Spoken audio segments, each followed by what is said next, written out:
4 में मैंने बोला था फिजिकल मेथड होते हैं और केमिकल मेथड होते हैं। फिजिकल मेथड में 3 मेथड थे, मैग्नेटिक सेपरेशन और एक था हाइड्रोलिक वॉशिंग, एक था फ्लोटेशन, केमिकल में एक था लीचिंग। वो हमने पढ़ लिया था, मतलब हमारे ओर का कॉन्सेंट्रेशन कर दिया था। अब हमारे पास एक कॉन्सेंट्रेटेड ओर है, उससे हम लोग क्या निकालेंगे, उससे हम लोग क्रूड मेटल निकालेंगे। उसके 2 स्टेप होते हैं। क्या? उसके 2 स्टेप होते हैं हमारे पास। Step number 1 is this is step number 1, then this is step number 2। 2 step है कॉन्सेंट्रेटेड ओर से क्रूड मेटल या इम्प्योर मेटल निकालने के। पहला, conversion of ore into oxide, then reduction of oxide ore to metal by suitable reducing agent. पहले तो हम हमारे ओर को ऑक्साइड में कन्वर्ट करेंगे, देन उस ऑक्साइड का सुटेबल रिड्यूसिंग एजेंट की हेल्प से उसको मेटल में कन्वर्ट करेंगे। तो सबसे पहले हम लोग पढ़ते हैं क्या, सबसे पहले हम लोग पढ़ते हैं conversion of ore into oxide. हम लोग सबसे पहले हमारे ओर को उसके ऑक्साइड में कन्वर्ट कर रहे हैं, ठीक है। तो ऑक्साइड में कन्वर्ट करने के 2 मेथड है। First is by calcination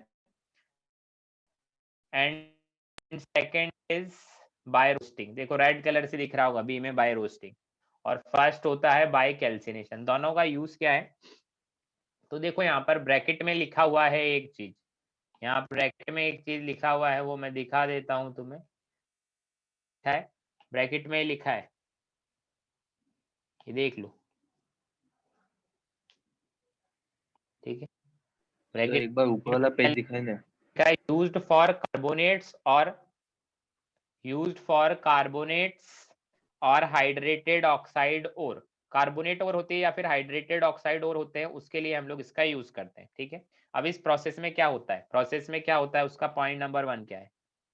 point number 1 is it is the process of heating of ore at high temperature below its melting point. मतलब ओर को बहुत हाई टेम्परेचर पर हीट करेंगे बट उसके मेल्टिंग पॉइंट से कम टेम्परेचर पर, इन एब्सेंस और in a little supply of air slash O2 in reverberatory furnace, ठीक है। तो हम इसको हीट करेंगे किस में, एयर की सप्लाई, एयर की एब्सेंस में, मतलब O2 के एब्सेंस में हम लोग हीट कर रहे हैं, या फिर बहुत ही लिटिल अमाउंट ऑफ O2 देंगे और रेवर्बेटरी फर्नेस में हम लोग हीट करेंगे।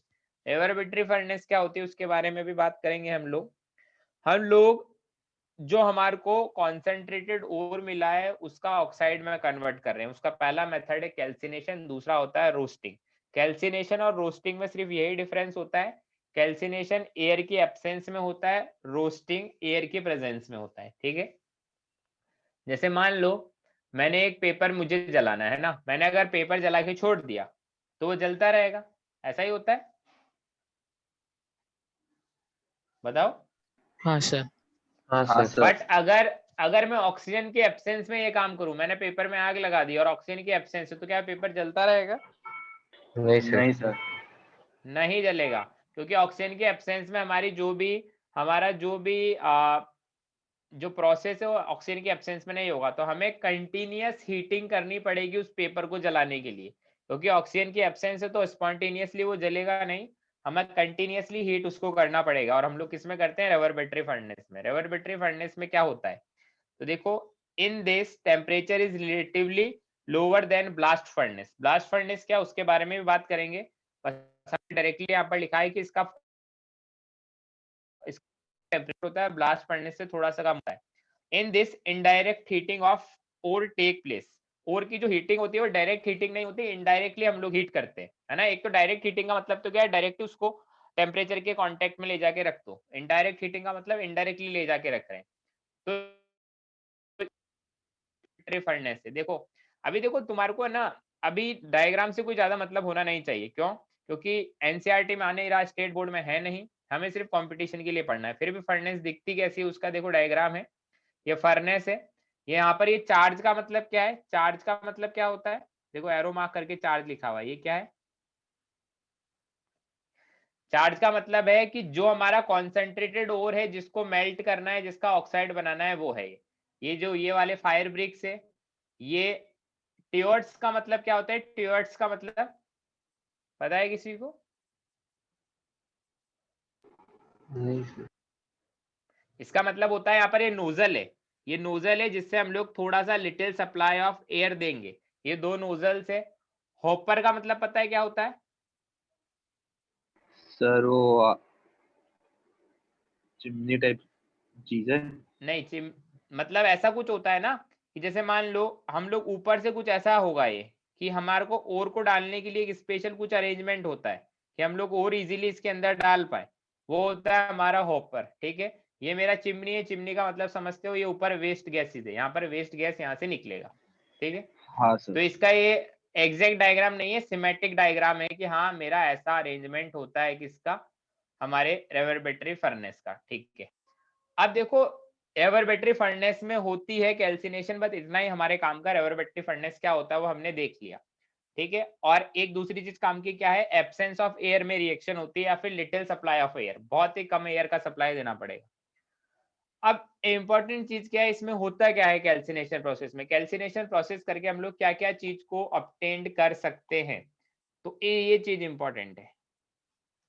Bye this calcination process, first moisture volatile organic impurities are removed, कि हमारा जो भी मॉइस्चर या फिर थोड़ी बहुत वोलेटाइल ऑर्गेनिक इम्प्योरिटी होगी वो हट जाएगी, क्योंकि हम लोग इसमें हीट कर रहे हैं रेवर्बेटरी फर्नेस में।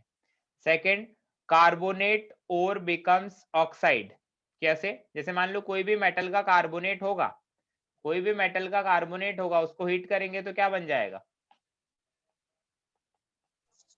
मेटल का ऑक्साइड। ऑक्साइड प्लस CO2, ऐसा होगा। हाँ सर। तो हम बोल रहे हैं कि कार्बोनेट है वो बिकम्स ऑक्साइड, हीट करने पर जो कार्बोनेट होगा ऑक्साइड में कन्वर्ट हो जाएगा। थर्ड लिखा है, थर्ड पॉइंट, और becomes porous and high surface area, has high surface area, hence the reduction of oxide becomes easier। तो देखो हम लोग अभी ऑक्साइड में कन्वर्ट कर रहे हैं, उसके बाद हम लोग उस ऑक्साइड को रिड्यूस भी करेंगे। तो कैल्सिनेशन प्रोसेस से क्या होता है, हमारा और क्या होता है, पोरस हो जाता है थोड़ा हीट करने पर। अगर पोरस हो गई है कोई भी चीज तो उसका सरफेस एरिया बढ़ गया है, तो हमारा उसके लिए रिडक्शन ईजी होगा।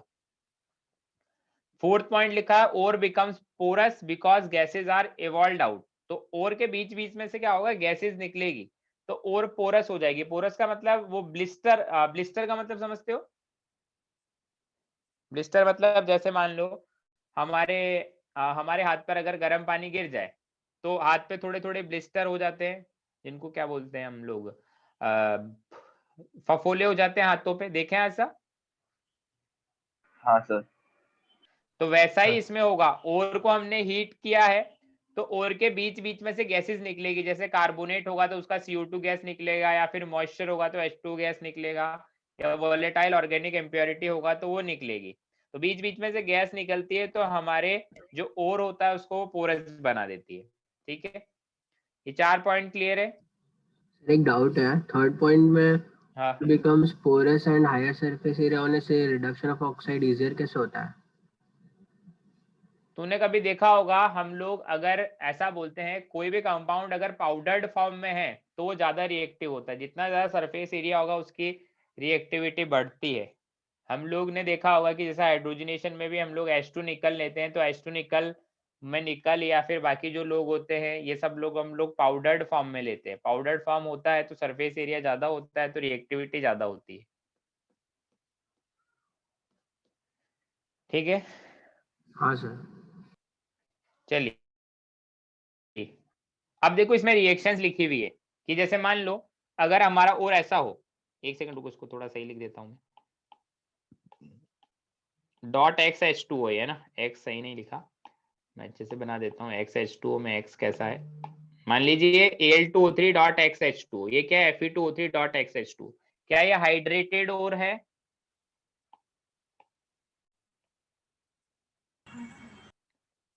बोलो। हाँ। अब ये हाइड्रेटेड और है, अगर इनको हम लोग कैल्सिनेशन में हम लोगों ने रेवर्बेटरी फर्नेस में इनको हीट किया है तो क्या होगा, इनका जो वाटर है वो निकल जाएगा, तो ये सिर्फ Al2O3 या Fe2O3 ही रह गए। तो बोलो और का ऑक्साइड बन गया, मेटल का ऑक्साइड बन गया, बना क्या? हाँ सर। नेक्स्ट वाले में देखो FeCO3 है, नेक्स्ट एग्जांपल में जिंक CO3 है, मेटल के कार्बोनेट है, उनको हीट किया तो उनके ऑक्साइड बन गए, CO2 निकल गया। MgCO3 डॉट CaCO3 है, उसको हीट किया तो देखो हीट करने से क्या हुआ, हीट करने से हमारा ऐसा बन गया है, 2CO2 बन गया है, ऑक्साइड बन गया है मेटल का, ठीक है। CuOH whole twice dot CuCO3 है, इसमें भी क्या हुआ, CuO plus CO2 plus H2O, तो CO2 और H2O निकल गए। अभी सभी में देखो जो कॉन्सेंट्रेटेड ओर है कैल्सिनेशन के बाद किस में कन्वर्ट हो रहा है, रेस्पेक्टिव मेटल के ऑक्साइड में कन्वर्ट हो जा रहा है, बोलो। हाँ सर। तो ऐसा रिएक्शंस होता है, तो रिएक्शन को भी मैंने एग्जांपल लेके समझा दिया है, this is example 1 and this one is example 2, ठीक है। हाइड्रेटेड या कार्बोनेट ओर्स में यूज करते हैं जनरली कैल्सिनेशन को, हाइड्रेटेड और कार्बोनेट ओर में। सेकंड हम लोग बात करते हैं रोस्टिंग की, रोस्टिंग को कहाँ यूज करते हैं, हाँ बोलो। सर वो लास्ट रिएक्शन में CaO क्यों नहीं बनता है? क्या क्या नहीं बनता? CaO। CaO, अच्छा CaO भी बनेगा, लिखा नहीं है वो, शायद बाय मिस्टेक लिखा नहीं गया, कैल्शियम ऑक्साइड, ठीक है अभी। हाँ सर। चलिए, mainly use for sulphide ore. अब हम लोग बात करते हैं रोस्टिंग का। रोस्टिंग को जनरली हम लोग सल्फाइड ओर्स के लिए यूज करते हैं। रोस्टिंग में होता है क्या है, it is the process of heating of sulphide ore at high temperature below its melting point in free supplied of air in reverberatory furnace. तो इसको भी हम लोग रेवर्बेटरी फर्नेस में ही कर रहे हैं, बस फर्क क्या है कि हमारा जो कैल्सिनेशन था वो एयर की एब्सेंस में हो रहा था, और जो रोस्टिंग है वो एयर की प्रेजेंस में हो रही है, ठीक है। बस इतना सा ही फर्क है, एक में एयर का एब्सेंस है, एक में एयर का प्रेजेंस है। अब होगा क्या बाय दिस रोस्टिंग प्रोसेस, इस प्रोसेस से होगा क्या क्या वो हमें ध्यान रखना है, वो इंपॉर्टेंट है हमारे लिए।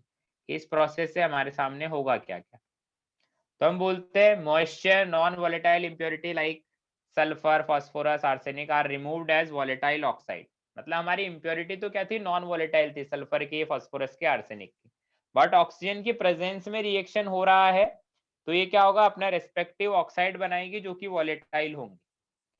पहला चीज क्लियर हुआ। तो देखो हमने रोस्टिंग किया तो कुछ इम्प्योरिटीज हमारी निकल गई, इतना क्लियर है। हाँ सर। दूसरा point, sulphide ores converts to oxide ओर।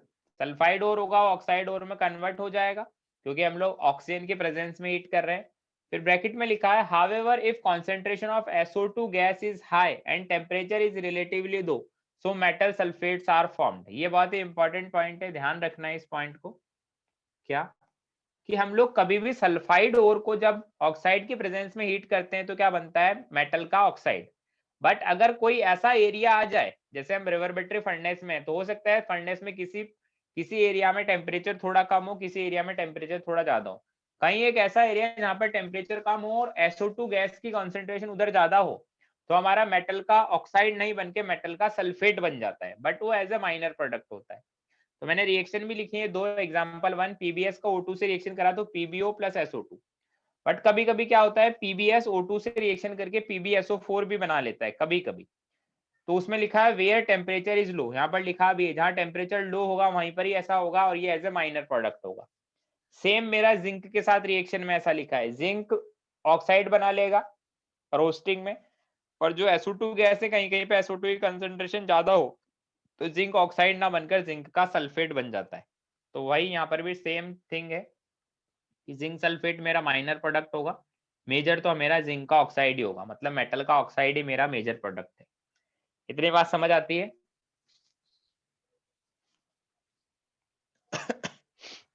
हाँ सर। तो हमने अभी तक मेटल को उसके ऑक्साइड में कन्वर्ट करने के दो तरीके देखे, first is calcination, second is roasting. Calcination roasting में क्या होता है, मेटल उसके ऑक्साइड में कन्वर्ट हो जाता है, एक में एयर का प्रेजेंस होता है, एक में एयर का एब्सेंस होता है। अगर मेटल कार्बोनेट या फिर हाइड्रेटेड की फॉर्म में है तो हम लोग जनरली कैल्सिनेशन यूज करते हैं, मेटल सल्फाइड की फॉर्म में है तो हम लोग रोस्टिंग का प्रोसेस यूज करते हैं, ठीक है। अब देखो एक पॉइंट मैंने लिखा है यहाँ पर नोट डाल के, reduction of metal oxide is much easier than metal sulphide. हम बोलते हैं कि मेटल ऑक्साइड का रिडक्शन ज्यादा इजी है मेटल सल्फाइड के प्रेजेंस में। क्यों है ऐसा? देखो पहली चीज तो ये है कि रिडक्शन हम लोग मेटल के ऑक्साइड का इजीली कर पाते हैं मेटल के दूसरे फॉर्म से, लाइक हमें रिडक्शन करना है तो डायरेक्टली हमने मेटल का ऑक्साइड क्यों बनाया, पहले ही उसका रिडक्शन कर देते, नहीं पहले हम लोग उसको मेटल ऑक्साइड में कन्वर्ट करते हैं देन उसका रिडक्शन करते हैं, ये थर्मोडायनेमिकली फेवरेबल कंडीशन है। तो इसके लिए मैंने लिखा भी है, क्योंकि यहाँ पर ऐसा बना देता हूं मैं, यहाँ पर दोनों एरो आएंगे, ढंग से बने नहीं है, ऐसा होगा, ठीक है ना। मैंने लिखा reduction of metal oxide is much easier than metal sulphide. एक तरह से फैक्चुअल बात है कि मेटल ऑक्साइड का कार्बन के साथ रिडक्शन करेंगे तो डेल्टा जी हमेशा नेगेटिव आएगा, मेटल सल्फाइड का कार्बन के साथ रिडक्शन करते हैं तो डेल्टा जी पॉजिटिव आता है, ठीक है, ऐसा होता है, ये फैक्चुअल बात मैंने बताई है कि मेटल ऑक्साइड का मेटल सल्फाइड के कंपेरिजन में इजी होता है रिडक्शन, ठीक है। अब देखो मैं बोल रहा था बाय दिस रोस्टिंग प्रोसेस होता है क्या क्या है। फर्स्ट पॉइंट मैंने लिखा कि जो भी नॉन वोलेटाइल इंप्योरिटी थी वो ऑक्साइड की फॉर्म में अपना ऑक्साइड वोलेटाइल ऑक्साइड बनाती है और रिमूव हो जाती है। सेकंड मैंने बोला कि जो सल्फाइड होंगे वो रेस्पेक्टिवली ऑक्साइड में कन्वर्ट। थर्ड इंपॉर्टेंट रूल हमारे ऑक्साइड का, third, lower oxide converts to higher oxidation state oxide, ठीक है, मतलब अगर कोई लोअर ऑक्सीडेशन स्टेट में होगा कोई ऑक्साइड तो हायर ऑक्सीडेशन स्टेट वाले ऑक्साइड में कन्वर्ट हो जाएगा। जैसे FeO था, FeO में आयरन +2 में है, बट रोस्टिंग के साथ ऑक्सीजन के साथ रिएक्शन करा तो उसका और फर्दर ऑक्सीडेशन हो गया और वो +3 में चला गया। तो ऐसा करने से हमें मतलब हमने ऐसा किया क्यों, ऐसा करने से हमें फायदा क्या हुआ, तो उसका पर्पज मैंने नीचे लिखा हुआ है ना कि ऐसा करने से फायदा क्या हुआ, ठीक है। तो देखो ऐसा करने का फायदा हमें मिलता है मेटलर्जी ऑफ आयरन में। मेटलर्जी ऑफ आयरन में क्या होता है, Fe2O3 होता है प्लस FeCO3 होता है। Fe2O3 होता है हमारा हेमेटाइट और FeCO3 के नीचे लिखा है मैंने सीडेराइट। तो हेमेटाइट मेरा चीफ ओर है और ये है थोड़ा सा, है ना, ये थोड़ा सा होता है, सीडेराइट मतलब माइनर अमाउंट में है। तो FeCO3 का तो क्या करना पड़ेगा, मुझे कैल्सिनेशन करना पड़ेगा, तो वो FeO में कन्वर्ट हो गया और CO2 में कन्वर्ट हो गया, ऑक्साइड बना दिया। अब FeO क्या करता है, SiO2 की इंप्योरिटी होती है ना, हमारे पास आयरन के अंदर सिलिका की इंप्योरिटी होती है, ठीक है। अब आयरन कैसा है मेरा, आयरन मेटल का ऑक्साइड है, मेटल का ऑक्साइड कैसा होता है, बेसिक, ठीक है। SiO2 कैसा है, आपका स्क्रीन नहीं दिख रहा,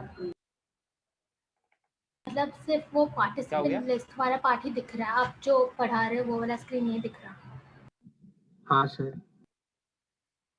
नहीं दिख रहा यार, मेरे यहाँ से तो शेयरिंग सर हो एक बार रही है। सर एक बार पेज ऊपर नीचे कीजिए ना, सर एक बार पेज ऊपर नीचे कीजिए। सर स्क्रीन फ्रीज हो फ्रीज हो गया सर। सर हाँ सर, फ्रीज हो गया। फ्रीज हो गया क्या, रुको रुको रुको, अभी ठीक है। अभी ठीक है सर। अरे मैंने शेयरिंग ऑफ कर दिया, तुम बोल रहे हो अब ठीक है। नहीं सर, जब आप शेयरिंग ऑफ करे तब थोड़ा हो रहा था। अभी शेयरिंग ऑफ हो गया तुम्हारे वहां से, हाँ सर। ऐसा चलिए वापस मैं बताता हूँ, अब दिख रहा है। ऐसा हाँ सर। हाँ सर। चलिए मैं ना स्टार्टिंग से एक्सप्लेन करता हूँ। मैंने थर्ड पॉइंट लिखा कि हम लोग क्यों रोस्टिंग करवाते हैं, तो रोस्टिंग हम लोग कभी कभी इसलिए भी करवाते हैं लोअर ऑक्साइड को हायर ऑक्साइड में कन्वर्ट करने के लिए। थर्ड पॉइंट सबसे टॉप पे दिख रहा हो, तो Fe+2 में था, Fe2O3 +3 में चला गया। अब ये करवाने से हमें फायदा क्या हुआ, तो इसका नीचे रेड कलर से मैंने लिखा है पर्पल, है ना। तो देखो मेटलर्जी ऑफ आयरन में क्या होता है, आयरन के दो और मिलते हैं जनरली हमको, एक तो होता है Fe2O3 जो होता है हेमेटाइट, एक होता है FeCO3 जो होता है सीडेराइट। हेमेटाइट मेरा चीफ ओर होता है और ये होता है थोड़ा सा, है ना, थोड़ा सा लिखा है मैंने एकदम। अब FeCO3 क्या होता है, कैल्सिनेशन करवाते हैं तो Fe और CO2 में कन्वर्ट हो जाता है, कार्बोनेटेड ओर है, कैल्सिनेशन ही करवाएंगे, ठीक है, बोलो।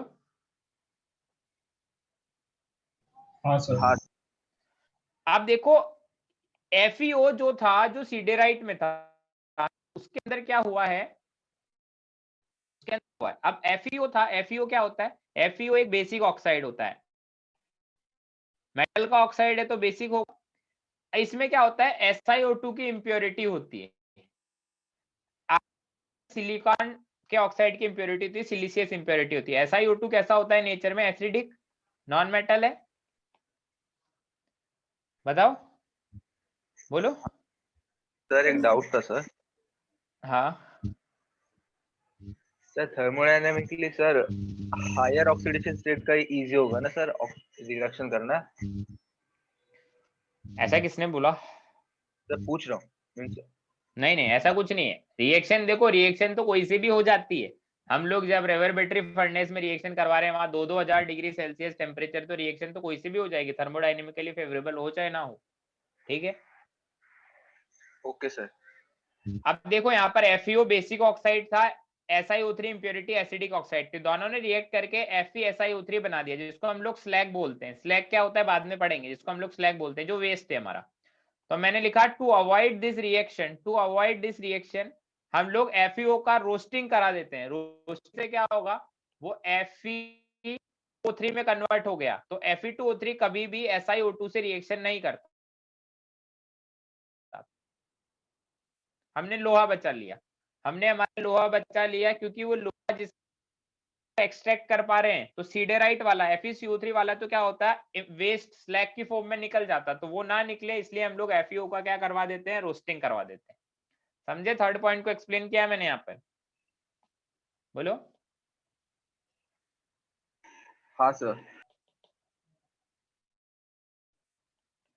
चलिए, इसको वापस से पढ़ोगे समझ आएगा, थोड़ा दिमाग लगा के पढ़ना पड़ेगा ना।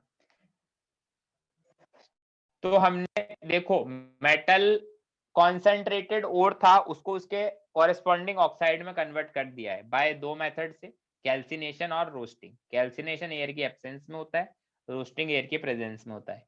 कैल्सिनेशन जनरली हाइड्रेटेड ओर या फिर कार्बोनेटेड ओर के लिए यूज होता है, रोस्टिंग जनरली सल्फाइड ओर के लिए यूज होता है। ठीक है, अब बात करते हैं reduction of metal oxide. Metal का ऑक्साइड तो बन गया है, अब उसका रिडक्शन कैसे करेंगे?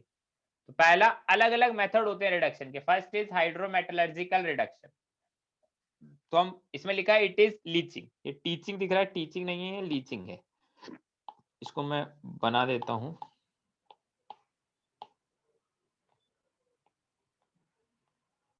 है ना।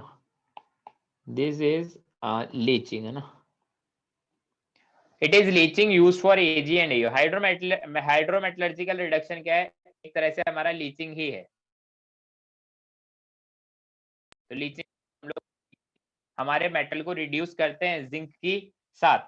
ठीक है, सेकंड आता है हमारे पास, इस पे मैंने इंपॉर्टेंट मार्क किया है, सेल्फ रिडक्शन या ऑटो रिडक्शन। ऑटो रिडक्शन या सेल्फ रिडक्शन, ये क्या होता है, इंपॉर्टेंट है, इसको ध्यान से देखो, है ना। First point is no external reducing. हाँ सर, आपने अभी जो अलाउ किया वो नहीं करना चाहिए था। ठीक है, अभी अब कोई मतलब नहीं बोलने का। सेल्फ रिडक्शन या ऑटो रिडक्शन क्या होता है? ठीक है, सेल्फ रिडक्शन या ऑटो रिडक्शन क्या होता है? इसमें मैंने पहला पॉइंट लिखा, ऑब्वियसली सेल्फ रिडक्शन हो रहा है। सेल्फ रिडक्शन या ऑटो रिडक्शन का मतलब वो अपने आप ही होगा, है ना, वो अपने आप ही होगा, तो कोई एक्सटर्नल रिड्यूसिंग एजेंट का जरूरत नहीं है। तो फर्स्ट पॉइंट में मैंने ये लिखा है, no external reducing agent is needed, hence called auto और self reduction. First point clear है?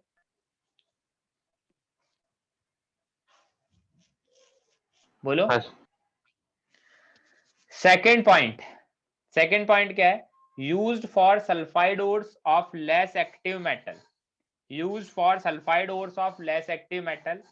फिर इसमें लिखा है metal which have less affinity for oxygen like PbS, HgS, Cu2S, CuFeS2। ठीक है, तो इनको तो याद ही रख लो कि किस किस के लिए हम लोग यूज कर रहे हैं, हमारे ऑटो रिडक्शन वाले को ऐसे मेटल के लिए यूज करते हैं जिसकी एफिनिटी ऑक्सीजन के लिए कम हो।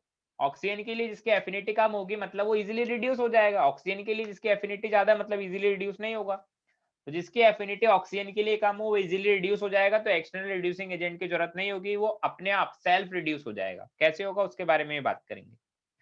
हम लोग बोलते हैं metals like, third point, metals like copper, PbHg from their sulphide ores can be obtained during roasting itself by modifying the process। तो वो कैसे होता है उसके बारे में बात करेंगे। हम लोग बोलते हैं कि डायरेक्टली हम लोग सल्फाइड ओर से उसका मेटल ले सकते थे थोड़ा सा प्रोसेस को मॉडिफाई करके, वो कैसे करते हैं उसके बारे में मैं बताऊंगा।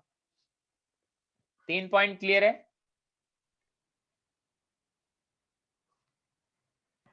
हाँ बोलो। सर। हाँ सर। चलिए, हमने स्टार मार्क कर कर कुछ लिखा है इधर। क्या? These metal sulphide are roasted in, अच्छा वो कैसे वो लिखा है इधर, these metal sulphide are roasted in free supply of air which is partially convert sulfide ore into oxide, then supplied of oxygen is cut off and temperature is raised. Now metal sulfide remaining or unoxidized, जो बताओ metal sulfide है, reduces newly formed metal oxide or metal sulfate and gives liquid metal. ये लिखा है ना, bye modifying the process. वो process कैसे modifying करेंगे उसको नीचे लिखा हुआ है, मुझे पता नहीं था, मैंने लिख दिया है पहले ही। ठीक है, क्या है उसको वापस से पढ़ लो कि प्रोसेस कैसे मॉडिफाई करते हैं। These metal sulfides are roasted in free supply of air, which partially convert sulfide ore into oxide ore. हमारे सल्फाइड ओर क्या होंगे, ऑक्साइड ओर में कन्वर्ट हो जाएंगे। ये सबसे ऊपर प्रतिदिन दिख रहा है, तू ये क्या? नहीं सर, मैं नहीं हूँ। तू हैंड रेस करके रख।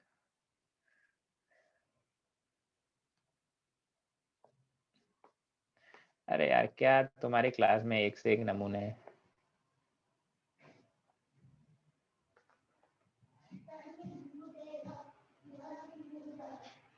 कहाँ चला गया क्या?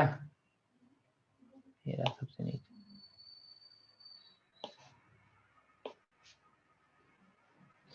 चलिए,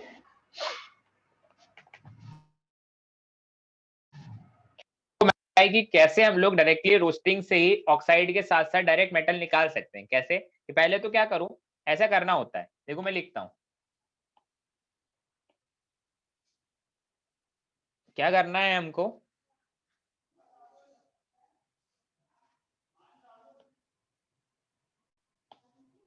जैसे मान लो लेड था, लेड का सल्फर, लेड का क्या था, सल्फाइड है ना, मान लो ये 1 मोल था। ठीक है, इसका रिएक्शन O2 से करवाया तो क्या मिला, लेड का ऑक्साइड, साथ में मिला SO2। अब ये पूरा कन्वर्ट नहीं करना, मान लो हाफ मोल ही कन्वर्ट हुआ, हाफ ये बच गया और हाफ ये बन गया। अब रोस्टिंग का प्रोसेस मैंने रोक दिया, इसमें लिखा हुआ है देखो, then supply of oxygen is cut off, then temperature is raised. अब रोस्टिंग का प्रोसेस रोक के अब टेम्परेचर बढ़ा दो, तो PbS और PbO होगा, ये दोनों रिएक्शन करेंगे, PbS और PbO। Now metal sulphide reduces newly form metal oxide और मेटल सल्फेट। अब ये दोनों क्या करेंगे, एक दूसरे को रिड्यूस कर देंगे और नया लेड लिक्विड मुझे मिल जाएगा। मेटल सल्फाइड क्या करेगा, इसको रिड्यूस कर देगा और खुद ऑक्सीडाइज हो जाएगा। कैसे? खुद SO2 में चला जाएगा। समझे? बोलो। हाँ सर। हाँ सर। चलिए,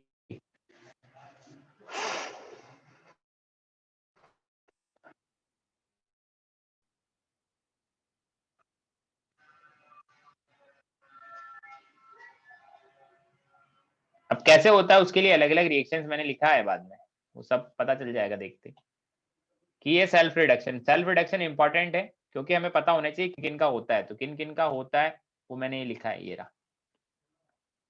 अब देखो कैसे होता है, रिएक्शन लिखी हुई है। पहले तो क्या होता है रिएक्शन, देखो क्या होता है, रोस्टिंग के टाइम पे क्या होता है, PbS O2 के साथ रिएक्शन करके PbO बना लेता है एज ए मेजर प्रोडक्ट, और कुछ कुछ माइनर प्रोडक्ट PbSO4 भी हमें मिल जाता है। अब बाद में क्या हुआ कि जो मेरा PbS था, अब मैंने पूरा रिएक्शन कन्वर्ट नहीं किया, पूरा का पूरा PbS कन्वर्ट नहीं किया है PbO या Pb सल्फेट में, लेड सल्फेट या लेड ऑक्साइड में पूरा कन्वर्ट नहीं किया। अब रिएक्शन को बीच में ही रोक दिया मैंने, तो क्या होगा, जो मेरा PbS होगा वो किसकी तरह काम करेगा, एज ए रिड्यूसिंग एजेंट। मैंने लिखा भी है, sulphide ion act as a reducing agent. ये PbO या फिर Pb सल्फेट को रिड्यूस कर देगा, इसको तो लिक्विड में भेज देगा, और खुद सल्फाइड -2 से +4 मतलब SO2 में कन्वर्ट हो जाएगा। समझे? बोलो। तो देखो ऑटो रिडक्शन हुआ है, अपने आप रिड्यूस हो गया है, कोई बाहर से मैंने एक्सटर्नल रिड्यूसिंग एजेंट नहीं मिला है। क्लियर है? हाँ सर। इंपॉर्टेंट रिएक्शन है, पहले ही बोल रहा हूँ। दूसरा देखो, जैसे मान लो कॉपर का सल्फाइड हो, Cu2S है हमारे पास, क्या Cu2S, इसका रोस्टिंग करवाया O2 के साथ रिएक्शन, तो ये Cu2O भी बना लेता है जो मेजर होता है, कभी कभी Cu और कॉपर सल्फेट भी बना लेते हैं, माइनर होते हैं।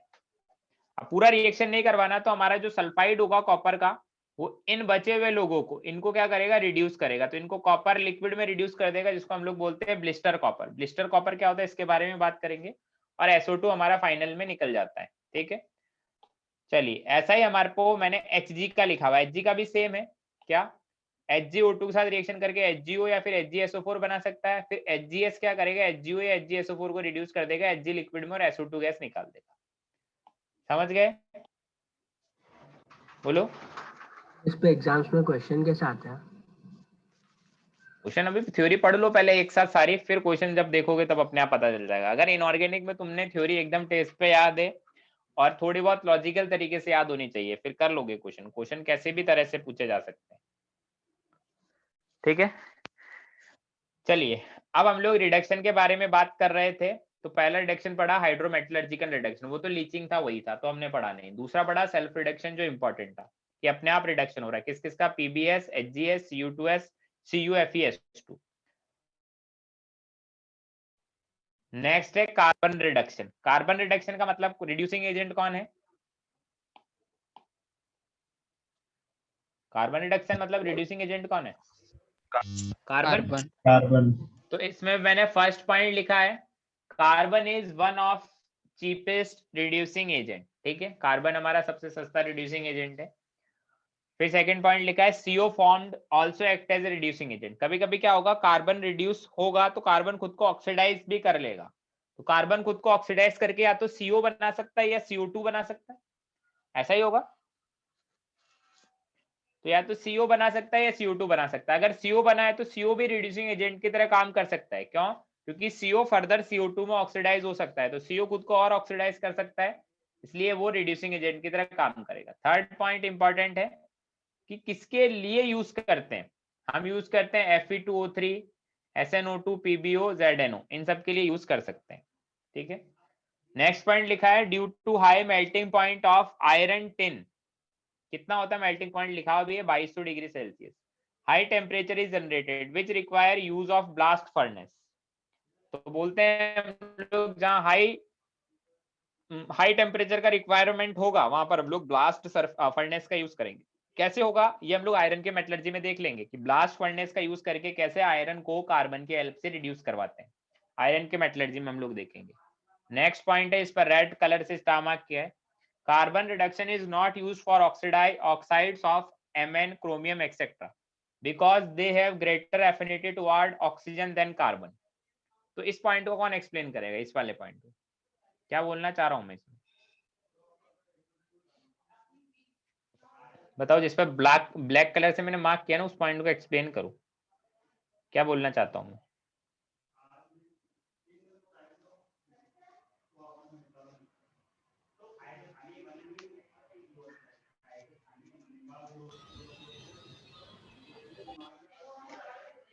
अरे किसी को समझ नहीं आ रहा क्या, ऑक्सीजन ज्यादा इलेक्ट्रोनेगेटिव है। मैं बोल रहा हूं कि टिन, क्रोमियम, मतलब ऐसे मेटल जिनके पास ऑक्सीजन के लिए एफिनिटी बहुत ज्यादा है, उनके लिए carbon as a reducing agent use नहीं कर सकते। क्यों, क्योंकि हर रिड्यूसिंग एजेंट की एक लिमिट होती है। ऐसा नहीं कि उसके सामने कुछ भी लिया वो रिड्यूस कर देगा, नहीं, ऐसा नहीं होता है। हाँ कर सकता है जब तुम टेम्परेचर बहुत ज्यादा दे दो, बट हमें तो इकोनॉमिकली सारे काम करने, एफिशिएंटली, कन्वीनियंटली सारे काम करने, तो हम लोग ऐसे मेटल्स के लिए लाइक मैग्नीज, क्रोमियम, इन सब के लिए कार्बन रिडक्शन यूज नहीं करते। क्योंकि मैग्नीज, क्रोमियम के कार्बन इनके लिए इनके ऑक्सीजन के लिए एफिनिटी बहुत अच्छी होती है, तो कार्बन इनको इजीली रिड्यूस नहीं कर पाएगा। ऐसा नहीं है कि रिड्यूस करेगा ही नहीं कर सकता है जब बहुत हाई टेम्परेचर। तो हाई टेम्परेचर देने के लिए पैसा लगता है, पैसा हम लगाएंगे नहीं। ठीक है, समझ गए। हाँ सर। तो देखो नेक्स्ट मैंने लिखा है, due to the high temperature requirement, क्योंकि melting point of chromium, Mn, titanium etcetera are high, these metals at such high temperature form metal carbide. इस पॉइंट को भी हमें याद रखना है।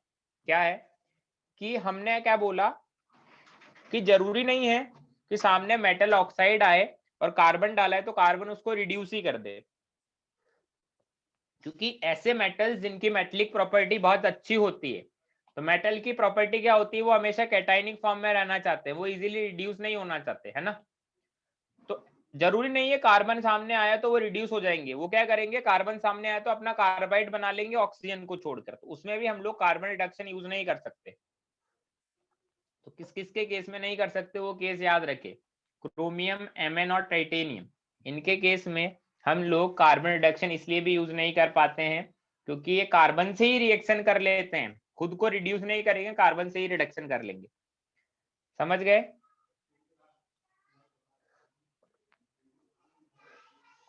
बोलो यार। हाँ सर। ये हाँ एक सर। बार हाँ बताना। सर।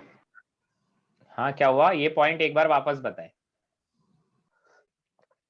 जैसे मान ले कि हमारे पास क्रोमियम है, क्रोमियम का ऑक्साइड है, सपोज कर Cr2O3 है, सामने तूने कौन डाला, कार्बन डाला रिडक्शन के लिए। तो हमने कार्बन क्यों डाला कि कार्बन अपना CO2 बना ले और इसको क्रोमियम में रिड्यूस कर दे, ये करने के लिए डाला।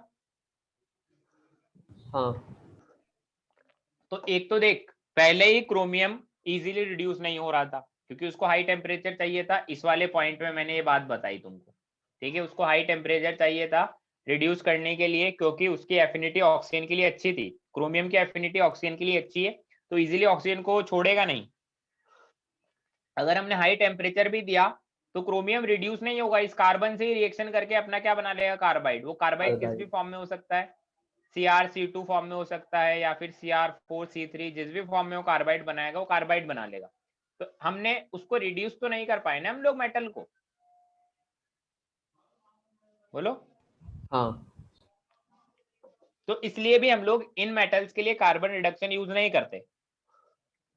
तो ऐसा नहीं है कि कार्बन रिडक्शन बहुत बेकार है, नहीं, बहुत जगह पर ये यूजफुल है, बट कुछ कुछ मेटल्स के लिए लोग यूज नहीं कर सकते, इसलिए जहां नहीं कर रहे वहां क्यों नहीं कर रहे वो मैंने बताया। समझ आई बात?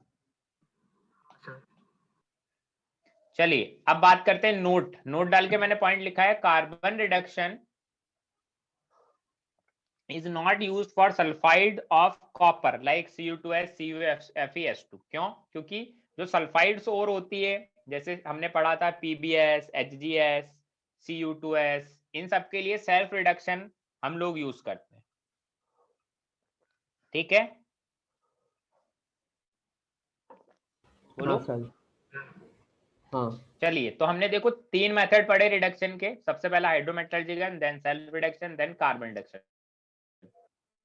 फोर्थ है reduction by aluminium, this is also very important, है ना, रिडक्शन बाय एल्यूमिनियम, जिसको हम लोग क्या बोल रहे हैं, थर्माइट प्रोसेस। प्रोसेस लिखा नहीं है, मैं लिख देता हूं, थर्माइट प्रोसेस बोलते हैं या फिर शिमेट एल्यूमिनो थर्माइट प्रोसेस।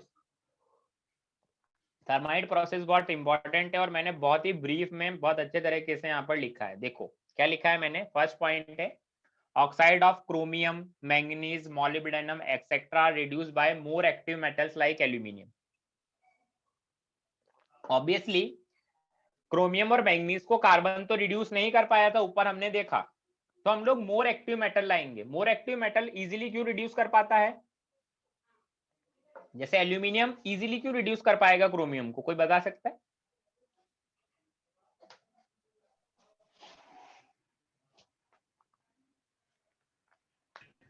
बोलो। एसआरपी से कंपेयर कर सकते हैं। हाँ एसआरपी से कंपेयर कर सकते हैं, सबसे बेस्ट लॉजिक तो यही है, एसआरपी से कंपेयर कर सकते हैं। दूसरा चीज हम लोग डायरेक्टली ये बोल देते हैं कि भाई एल्यूमिनियम के अंदर मेटलिक कैरेक्टर बहुत अच्छा खासा है, तो एल्यूमिनियम की ऑक्सीजन के लिए एफिनिटी बहुत अच्छी है, एल्यूमिनियम के ऑक्सीजन के लिए एफिनिटी बहुत अच्छी है, तो वो क्रोमियम या मैंगनीज से इजीली ऑक्सीजन छीन लेगा और उनको रिड्यूस कर देगा। तो अब देखो इसमें होता क्या क्या है, तो देखो हमारे पास एक तो होता है इग्निशन मिक्सचर, है ना। इग्निशन मिक्सचर किसका बना होता है, बेरियम का ऑक्साइड या पोटेशियम क्लोरेट का और प्लस मैग्नीशियम पाउडर का, है ना, ये इग्निशन मिक्सचर है, ठीक है। इग्निशन मिक्सचर क्या करेगा, this provide initial heat, initially heat देने के काम आएगा। फिर हमारे पास होता है एक थर्माइट मिक्सचर, थर्माइट मिक्सचर किसका होता है, Cr2O3 प्लस एल्यूमिनियम पाउडर का। यहां पर मैंने इस जगह पर देखो थर्माइट मिक्सचर फिल किया हुआ है, बाहर क्या है, फायर क्ले क्रूसिबल, मतलब बाहर वो एक मिट्टी से एक भट्टी टाइप बना रखी है ताकि टेम्परेचर बाहर ना जाए। जैसे तुमने देखा होगा ना, जैसे हम लोग हाईवे वगैरह पर जाते हैं तो ढाबे वगैरह होते हैं, उनके अंदर जो नान हम लोग सेकते हैं तो वो मिट्टी का बना होता है, देखा होगा ना वैसा। हाँ सर। तो वो वैसा ही है, वो मिट्टी का अरेंजमेंट है बाहर, मिट्टी से बनाई हुई भट्टी है बाहर, एकदम फर्नेस है मिट्टी की, ठीक। चलिए मैंने थोड़ा इसको ज्यादा ही रंग दिया है, थोड़ा मिटा देते हैं। अब मैंने ये हिंदी में लिखा है आग लगाने के लिए पटाखे की बत्ती, है ना। जैसे हम लोग वो दिवाली पे पटाखे लेके आते हैं ना, कि क्या किस किस तरह के पटाखे बोलते हैं यार, उनको बताओ।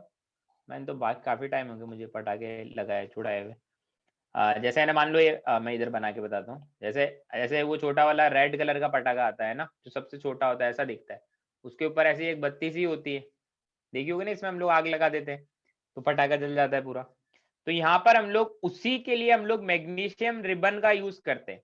मैग्नीशियम रिबन किस काम आ रहा है, मैग्नीशियम रिबन का क्या यूज है सर बताओ मैग्नीशियम, क्या। मैग्नीशियम ऑक्साइड बनाएंगे तो नहीं, वो हम लोग जैसे पटाखे के ऊपर यहाँ पर एक वो बत्ती सी लगी इजीली होती है ना, जिसमें फायर हम लोग कैच आग कर लगा लेगा। देते हैं। हाँ, तो इजीली फायर कैच कर लेगा वो, तो मैग्नीशियम रिबन का यूज करते हैं। मैग्नीशियम रिबन को हम लोग इग्निशन मिक्सचर के साथ कनेक्ट करके रखते हैं। उसमें मैंने आग लगाया तो इग्निशन मिक्सचर में आग लगेगा। इग्निशन मिक्सचर में आग कैसे लगता है उसका कॉन्सेप्ट भी मैंने बना रखा है।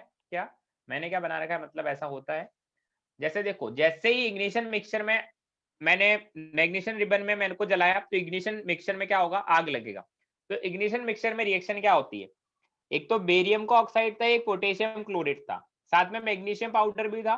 तो ये रिएक्शन करके BaO MgO plus heat, KCl MgO plus heat, मतलब एक बहुत ज्यादा रिएक्शन करके एक बहुत हाई अमाउंट में हीट प्रोवाइड करते हैं, ठीक है। अब ये हीट कहाँ यूज आएगा, थर्माइट मिक्सचर में। थर्माइट मिक्सचर किसका था, Cr2O3 सॉलिड और एल्यूमिनियम सॉलिड का। Cr2O3 लिया है मैंने, क्रोमियम का ऑक्साइड लिया है ना। ये जो हीट होगा, यहाँ पर डेल्टा लिखा है ना, यहाँ पर ये हीट काम आएगा इस रिएक्शन को, थर्माइट मिक्सचर की रिएक्शन को इनिशिएट करने में। तो हमारा क्रोमियम लिक्विड अलग आ गया और Al2O3 अलग बन गया। ऐसे अगर मैग्नीज का ऑक्साइड होता तो ऐसे रिएक्शन हो जाता, आयरन का ऑक्साइड होता तो ऐसे रिएक्शन हो जाता। समझे, थर्माइट या शिमेट एल्यूमिनो थर्माइट प्रोसेस समझ आया। हाँ सर। हाँ कोई ऐसा तो नहीं जिसको बिल्कुल समझ नहीं आया हो, मैंने बिल्कुल पूरा लिखा है यहाँ पर कि जो हमारा इग्निशन मिक्सचर से जो हीट रिलीज होगा वो थर्माइट मिक्सचर को इनिशियल हीट प्रोवाइड करेगा, ताकि थर्माइट मिक्सचर का रिएक्शन हो पाए और एल्यूमिनियम अपना ऑक्साइड बना ले और क्रोमियम को रिड्यूस कर दे, मैग्नीज हो तो मैग्नीशियम को रिड्यूस कर दे, आयरन हो तो आयरन को रिड्यूस कर दे। समझे। हाँ सर। तो ये तो था, बहुत इंपॉर्टेंट प्रोसेस था रिडक्शन बाय एल्यूमिनियम, जिसको हम लोग एल्यूमिनो थर्माइट प्रोसेस या फिर शिमेट एल्यूमिनो थर्माइट प्रोसेस या ओनली थर्माइट प्रोसेस बोलते हैं। ये याद रखिए एकदम, थर्माइट प्रोसेस में हो क्या क्या रहा है। चलिए अब हम लोग करते हैं। देखो मैंने लिखा है Fe2O3 का भी यूज कर सकते हैं, आयरन ऑक्साइड को भी एल्यूमिनियम के साथ रिएक्शन करवाए तो इजीली आयरन भी रिड्यूस हो जाएगा, क्योंकि एल्यूमिनियम बहुत अच्छा खासा मेटलिक प्रॉपर्टी रखता है। तो मैंने लिखा है क्या, this reaction is not commercially used for the production of iron metal. Commercially हम लोग इस रिएक्शन को यूज नहीं करते हैं, क्योंकि हो सकता है आयरन तो कार्बन से भी रिड्यूस हो सकता है, तो हम एल्यूमिनियम क्यों लाए। ऑब्वियसली कार्बन तो चीप है तो कार्बन से रिड्यूस करवाएंगे ना, इसलिए एल्यूमिनियम से नहीं करवाते। हो सकता है बट करवाते नहीं है। Rather this reaction is used for joining welding rail rods, जिसको हम लोग थर्माइट वेल्डिंग बोलते हैं। हम लोग कमर्शियली आयरन प्रोडक्शन के लिए यूज नहीं करते, बट तुमने देखा होगा अगर पटरियां वगैरह ब्रेक हो जाती है तो वहां पर वेल्डिंग करते हैं हम लोग, जिसको थर्माइट वेल्डिंग। बोलो, सुना है क्या नाम, हाँ सर। थर्माइट वेल्डिंग का नाम नहीं सुना तो यहाँ पर देख लो हाँ कि सर, जो वही हमारी होता है। हाँ, जो रेल की पटरियां अगर वो ब्रेक हो जाती है तो वहां पर थर्माइट वेल्डिंग, वहां पर एल्यूमिनो थर्माइट प्रोसेस के थ्रू हम लोग आयरन लिक्विड प्रोड्यूस करते हैं, बट कमर्शियली इसका यूज नहीं होता। समझे। हाँ सर। हाँ सर। चलिए आगे मैंने लिखा है magnesium and sodium. Magnesium and used as a reducing agent. Aluminium के बजाय हम लोग सोडियम और मैग्नीशियम को रिड्यूसिंग एजेंट ले सकते हैं क्या। सोडियम और मैग्नीशियम में भी बहुत हाईली मेटलिक प्रॉपर्टी है क्या। हाँ सर। ऑब्वियसली है ही, क्योंकि एस ब्लॉक के लोग और एल्यूमिनियम ये तो हमारी इलेक्ट्रोकेमिकल सीरीज में सबसे ऊपर आते थे, तो मतलब ऑक्सीडाइजिंग एजेंट है, सॉरी बहुत अच्छे रिड्यूसिंग एजेंट है, खुद को ऑक्सीडाइज कर लेंगे, सामने वाले को रिड्यूस कर देंगे, ठीक है। तो एल्यूमिनियम की जगह हम लोग सोडियम मैग्नीशियम का भी यूज कर सकते। मैंने क्या oxide for chromium manganese molybdenum, ऐसे टाइटेनियम के लिए भी हम लोग यूज कर सकते हैं, क्योंकि ऊपर देखो क्रोमियम, एमएन, टाइटेनियम, इन सब के लिए यूज नहीं कर पा रहे थे किसको, हमारे कार्बन को, तो टाइटेनियम के लिए हम लोग सोडियम मैग्नीशियम का यूज किया है मैंने, टाइटेनियम का क्लोराइड दे रखा है दोनों जगह, तो मैग्नीशियम के साथ रिड्यूस करवाए तो प्रोसेस के अलग अलग नाम है जो याद रखें, जब मैग्नीशियम के साथ यूज करवाए तो क्रॉल्स प्रोसेस बोलते हैं, और जब टाइटेनियम के साथ यूज किया, सॉरी सोडियम के साथ यूज किया तो बोलते हैं IMI process. IMI process, IMI का मतलब imperial metal industry, full form याद रखे ना रखे कोई जरूर नहीं है, प्रोसेस का नाम IMI प्रोसेस होता है, वो हमें पता होना चाहिए, ठीक है।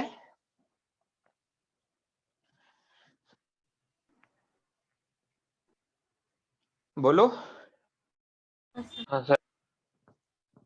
चलिए, हमने हाइड्रोमेटलर्जिकल रिडक्शन पढ़ा, सेल्फ रिडक्शन पढ़ा, कार्बन रिडक्शन पढ़ा, फिर एल्यूमिनियम से रिडक्शन पढ़ा, बट कोई बहुत ही खतरनाक ऐसा हो जो रिड्यूस ही नहीं हो रहा, जैसे मान लो कि लिथियम के ऑक्साइड को रिड्यूस करवाना है या फिर सोडियम के ऑक्साइड को रिड्यूस करवाना है, तो हाईली एक्टिव मेटल्स होते हैं, उनको रिड्यूस करने के लिए हम लोग क्या यूज करते हैं,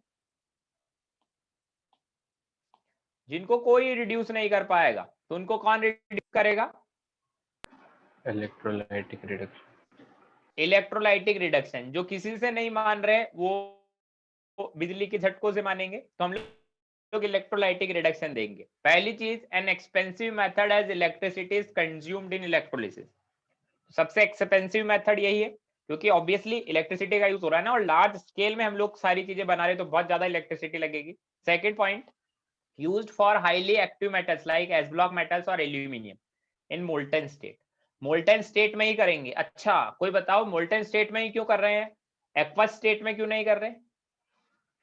क्योंकि अगर हम एक्वस स्टेट में करेंगे तो फिर OH जाकर अटैक कर देगा, लाइक उससे जो भी कम या ज़्यादा, और Na के जगह पर H+ जाकर अटैक कर देगा इलेक्ट्रोड पर। ये चीज मैंने यहाँ पर लिखी हुई है क्या, as block metals comma aluminum etc cannot be obtained by electrolysis from their aqueous solution, aqueous salt solution, because in aqueous phase reduction of water take place at cathode। सही है ये बात, हमने पढ़ा इलेक्ट्रोकेमिस्ट्री में। हाँ सर। ठीक है, तो इसलिए हम लोग मोल्टन स्टेट में ही हमेशा इलेक्ट्रोलिसिस करेंगे, क्योंकि हाईली एक्टिव मेटल है, एक्वस फेज में कर लिया तो हमारा जो सोडियम प्लस है या Mg2+ है, एल्यूमिनियम 3+ है, उनका रिडक्शन होगा ही नहीं, वाटर खुद जाके पहले रिड्यूस हो जाएगा, ठीक है। तो इन तीनों के बारे में हम लोग देखो पढ़ते भी है, जैसे इसको तो बोलते हैं एक एल्यूमिनियम के बारे में, एक मैग्नीशियम के बारे में, एक सोडियम के बारे में, है ना। तो एल्यूमिनियम किससे ऑब्टेन्ड होता है, मैंने लिखा भी है नीचे, उसको मैं बॉक्स बना देता हूँ एक, है ना, उसके बारे में हम लोग बाद में बात कर लेंगे। ओ माय गॉड,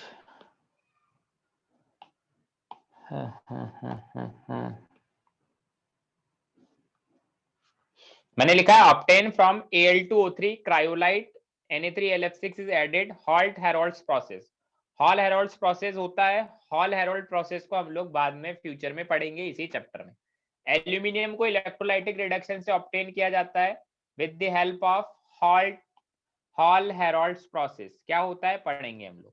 मैग्नीशियम के बारे में लिखा है obtain from MgCl2 comma MgCl2, है ना।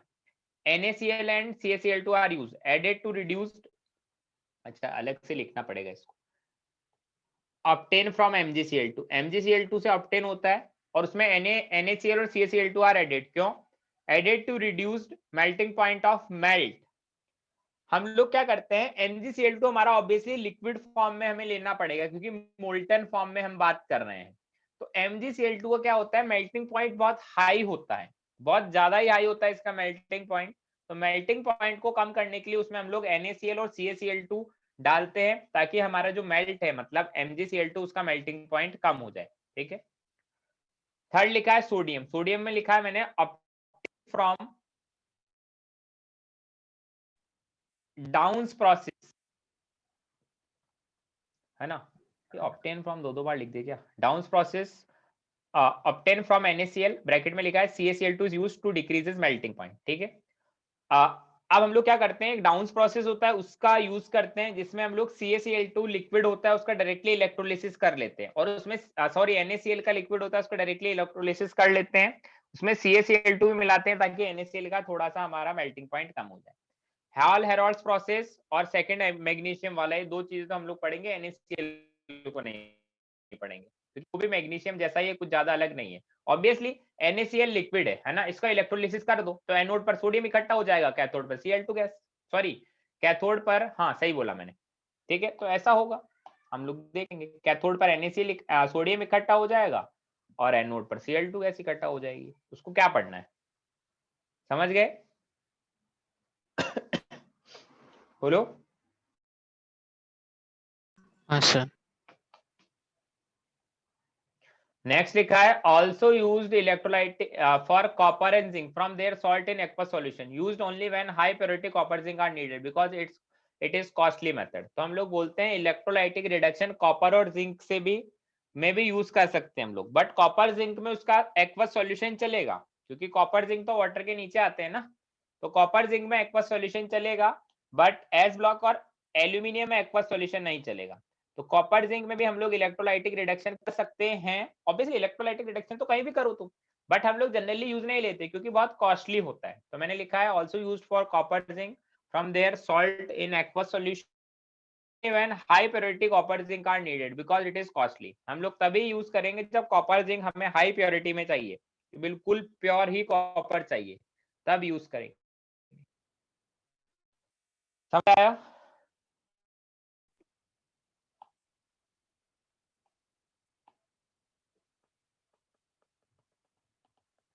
अब हम लोग बात करते हैं thermodynamics of reduction of metal oxide, जिसको हम लोग बोलते हैं अलिंगम डायग्राम।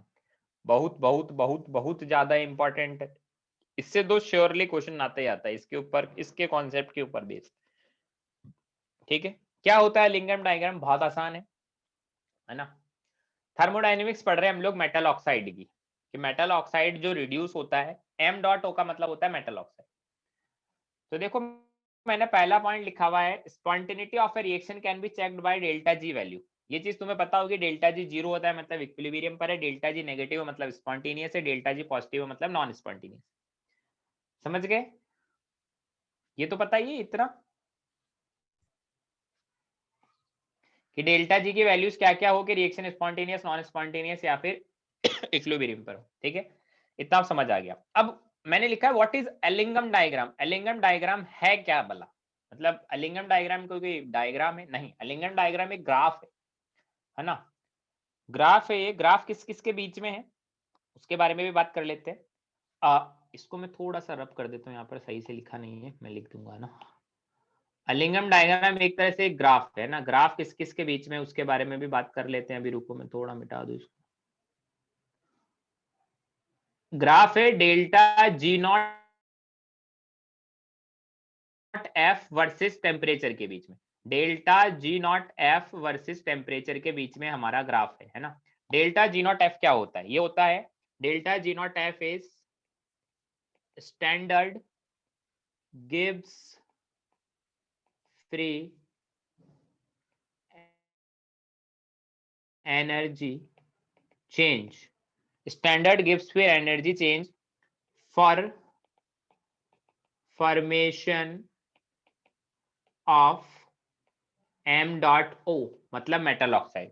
मेटल ऑक्साइड का फॉर्मेशन हुआ तो उस टाइम पर जितना गिब्स फ्री एनर्जी चेंज हुआ वो होता है standard Gibbs free energy change is delta G not F. उसके और टेम्परेचर के बीच में ग्राफ बना रहे हैं। जैसे मैंने नीचे रिएक्शन भी लिखी है कि नीचे मेरा मेटल सॉलिड है ना, उसके ऑक्सीजन से रिएक्शन कराई तो मेटल का ऑक्साइड बनेगा। तो इसका जो delta G not F define होगा वो होगा हमारा डेल्टा जी नॉट एफ। वो पॉजिटिव भी हो सकता है, नेगेटिव भी हो सकता है, जीरो भी हो सकता है, ठीक है। समझ में आई बात? हाँ सर। अभी ग्राफ बनाएंगे तो और ज्यादा क्लियर होगा। नेक्स्ट पॉइंट मैंने लिखा है why we draw this curve, why we draw this curve, हम लोग ये कर्व बना ही क्यों रहे हैं? तो उसका आंसर है क्या? Answer is to find suitable reducing agent, कि किसके लिए कौन सा रिड्यूसिंग एजेंट सूटेबल है, लाइक किसके लिए कार्बन सूटेबल है, किसके लिए एल्यूमिनियम सूटेबल है, किसके लिए सोडियम सूटेबल है, किसके लिए मैग्नीशियम सूटेबल है। ये पता लगाने के लिए हम लोग डायग्राम बनाएंगे। देखो होता क्या है, हमें पता है delta G naught equal to delta H naught minus T delta S. अब हम लोग क्या बोलते हैं, हमें कर्व बनाना है डेल्टा जी नॉट एफ और टेम्परेचर के बीच में, मतलब ये मेरा y है और ये मेरा x है, ठीक है। और हम लोग बोलते हैं, जनरली ऐसा होता तो नहीं है, बट बोलते हैं delta G not, delta H not और delta S not both are temperature independent, मतलब ये टेम्परेचर पर डिपेंड नहीं कर रहे हैं, है ना, ऐसा मैंने बोल दिया। अब ऊपर वाली इक्वेशन को y equal to mx plus c से कंपेयर करो, तो क्या c मेरा डेल्टा एच और स्लोप मेरा माइनस s डेल्टा नॉट आ जाएगा? हाँ ठीक है, तो चलो इतना चीज हमें पता चल गया। अच्छा एक चीज मैं बोलना भूल ही गया बीच में, this graph is based on practical data, जो हम लोग प्रैक्टिकली जो डेटा निकालते हैं उस डेटा के ऊपर बेस्ड मेरा ग्राफ है ना। बार बार हम लोग डेटा के साथ ग्राफ को ड्रॉ करेंगे, ठीक है। अब देखो तो डेल्टा पहली जीएटी है ना चीज, वो? हाँ डेल्टा जी नॉट ये एफ वाला ही है ना। Okay sir. अब हमारा ग्राफ डेल्टा जी और टी के बीच में, जहां पर स्लोप होगा डेल्टा एच नॉट और सॉरी सी होगा इंटरसेप्ट डेल्टा एच नॉट और स्लोप होगा माइनस एस डेल्टा नॉट, इस बात को ध्यान रखें, है ना। अब देखो कैसे हमने करना है। अब ध्यान से समझ रहा, मैं थोड़ा लिख लिख के बताऊंगा क्योंकि इसमें थोड़ा समझने वाला पार्ट है ना। मैं एक ग्राफ ड्रॉ करता हूँ ना, y एक्सिस पर मैंने क्या लिया, y एक्सिस पर मैंने डेल्टा जी नॉट एफ लिया और x एक्सिस पर टेम्परेचर, ऐसा ही होता है, ठीक है। रेफरेंस पॉइंट क्या है, ये जीरो नहीं है, ये बात बता दूं, ये जीरो नहीं है, ये नीचे है ना, ये ओरिजिन नहीं है। ओरिजिन मेरा मान लीजिए कहाँ, यहीं यहीं है, यहाँ पर मेरा ओरिजिन है, ये ओरिजिन है। मतलब इस पूरी रेड लाइन पर डेल्टा जी नॉट एफ का वैल्यू कितना है, जीरो। इस पूरी रेड लाइन पर डेल्टा जी नॉट एफ का वैल्यू जीरो होगा ना।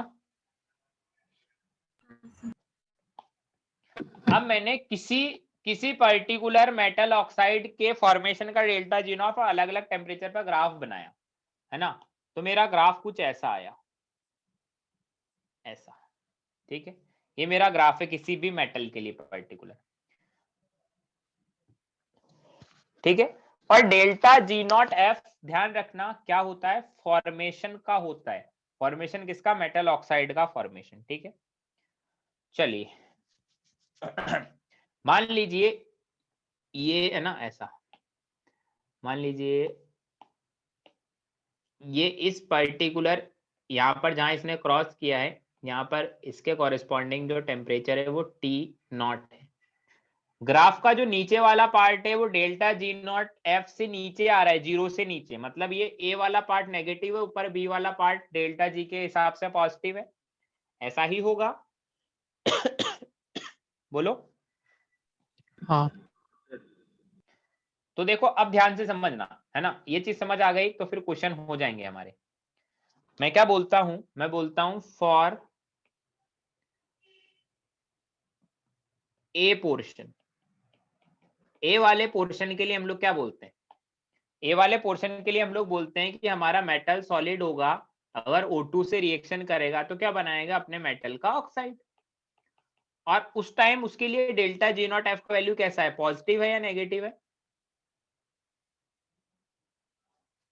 बोलो। नेगेटिव। नेगेटिव है क्योंकि ए रेड वाली लाइन से नीचे, रेड वाली लाइन हमारा जीरो को बताता है। तो मतलब क्या होगा, मेटल ऑक्साइड जो बनेगा इस टेम्परेचर के नीचे वो होगा स्पॉन्टेनियस, है ना। तो मतलब अगर इस रिएक्शन को मैं उल्टा लिख दूं कि मेटल ऑक्साइड था, उसको मैंने थोड़ा हीट दिया तो मेटल प्लस O2 बनेगा, ऐसा बोल दिया मैंने, है ना। तो इसका डेल्टा जी नॉट एफ क्या हो जाएगा, बताओ। रिएक्शन को उल्टा करा तो डेल्टा जी नॉट एफ क्या हो जाएगा, पॉजिटिव। ग्रेटर पॉजिटिव हो जाएगा, पॉजिटिव हो जाएगा मतलब नॉन स्पॉन्टेनियस, है ना। चलिए इतना मैंने लिख दिया। अब मैं बोलूं for B portion, B portion के लिए अगर मैं मेटल सॉलिड लूं, वो O2 से रिएक्शन करेगा तो बी पोर्शन में क्या बना लेगा, मेटल का ऑक्साइड। और बी पोर्शन के लिए डेल्टा जी नॉट एफ का वैल्यू कितना है, पॉजिटिव। बोलो। पॉजिटिव। फॉर्मेशन है metal oxide, delta G not बताता है फॉर्मेशन ऑफ मेटल ऑक्साइड, वो पॉजिटिव है ना। और मैं बोलता हूं बी पोर्शन के लिए मेरा मेटल ऑक्साइड था वो मेटल में और उसके ऑक्साइड में चला जाता है और उसका डेल्टा जी नॉट एफ का वैल्यू नेगेटिव है, मतलब स्पॉन्टेनियस है। तो अब हम यहां से क्या बात कंक्लूड कर सकते हैं, बताओ। ग्राफ को देखो और ये लिखो, बताओ।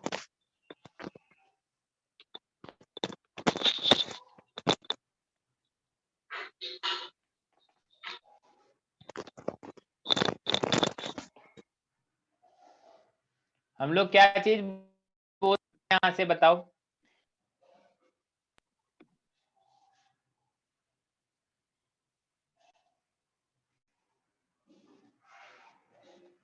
हम लोग ऐसा बोल सकते हैं क्या, फ्रॉम द अबव कर्व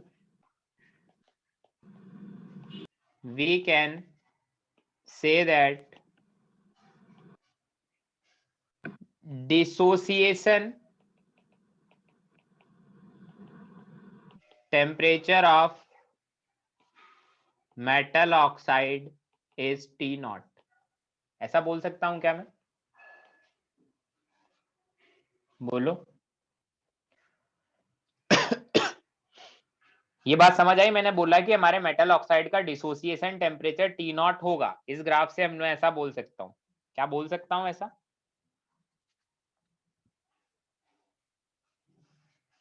समझ आई क्या ये बात जो मैंने बोला। हाँ सर। नहीं सर। क्या सर आप अरे समझ आई, आई या नहीं आई। नहीं सर। जैसे सपोज करो ए पोर्शन के लिए मेटल ऑक्साइड का बनना, ऑक्साइड जो बनता है पोर्शन ए में एम डॉट हो, मेटल का ऑक्साइड जो बनता है स्पॉन्टेनियस है, ठीक है। बट मेटल के ऑक्साइड का डिसोसिएट होना ए पोर्शन के लिए नॉन स्पॉन्टेनियस था, ऐसा मैंने लिखा भी है, मेटल ऑक्साइड का डिकम्पोज होना ए पोर्शन के लिए नॉन स्पॉन्टेनियस था। बट बी पोर्शन के लिए मेटल ऑक्साइड का डिकम्पोज होना स्पॉन्टेनियस हो गया था। देख के अब देखो, बी पोर्शन के लिए मेटल ऑक्साइड का डिसोसिएट होना स्पॉन्टेनियस हो गया था, बताओ। हाँ तो वही चीज मैं कहना चाह रहा हूं ना कि अलग अलग टेम्परेचर पर मेटल ऑक्साइड का फॉर्मेशन अलग अलग तरह से हो रहा है, उसका डेल्टा जी नॉट अलग अलग है। जैसे जैसे मैं टेम्परेचर बढ़ाता जा रहा हूं, मैं इधर जाता जा रहा हूं, टेम्परेचर बढ़ता जा रहा है, तो एक ऐसा टेम्परेचर तो आएगा ना कि मेटल ऑक्साइड डिसोसिएट होगा, ना कि वो फॉर्म होगा, ऐसा टेम्परेचर तो आएगा ही। तो वो टेम्परेचर कौन सा है, जहां पर इसका डेल्टा जी, मेटल ऑक्साइड के डिसोसिएशन, मेटल ऑक्साइड का डिसोसिएशन नीचे तो पॉजिटिव है और ऊपर डेल्टा जी नॉट नेगेटिव है, मेटल ऑक्साइड का डिसोसिएशन, फॉर्मेशन नहीं। तो टेम्परेचर टी नॉट इसका बाउंड्री पॉइंट है, उस पॉइंट को जैसे ही ये क्रॉस करेगा मेटल ऑक्साइड का डिसोसिएशन अपने आप होने लग जाएगा, तो हम लोग बोलते हैं उसका डिसोसिएशन टेम्परेचर क्या है, टी नॉट है। समझे या नहीं समझे? सर समझा। ठीक है, तो इसको मैं एक और ग्राफ से बताता हूं, ध्यान से सुनना मेरी बात।